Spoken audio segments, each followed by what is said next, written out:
কখনো খেয়াল করেছো কাদার পর বুকটা হালকা লাগে, মনটা যেন শান্ত হয়ে যায়?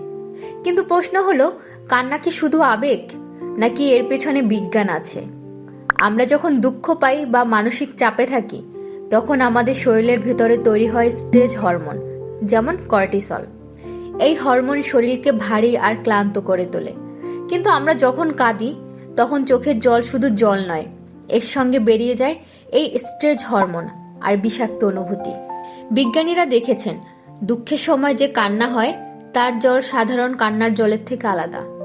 এর মধ্যে থাকে স্ট্রেসজনিত রাসায়নিক উপাদান। কান্নার সময় আমাদের শরীরে এন্ডোরফিন আর অক্সিটোসিন নামক ভালো হরমোন বের হয়, যাকে বলে হ্যাপি হরমোন। এই হরমোন আমাদের মনকে শান্ত করে, ব্যথা কমায় আর শরীরকে হালকা অনুভব করায়। আরেকটা মজার ব্যাপার, কান্না করলে বুকের ভিতর চেপে রাখা কষ্ট বেরিয়ে আসে। এটাকে বলে ইমোশনাল রিলিজেস। যেমন ভারী বোঝা নামালে শরীর হালকা লাগে, ঠিক তেমনই কাঁদলে মন হালকা হয়। কান্না দুর্বলতার চিহ্ন নয়, কান্না হলো শরীর আর মনের প্রাকৃতিক ওষুধ।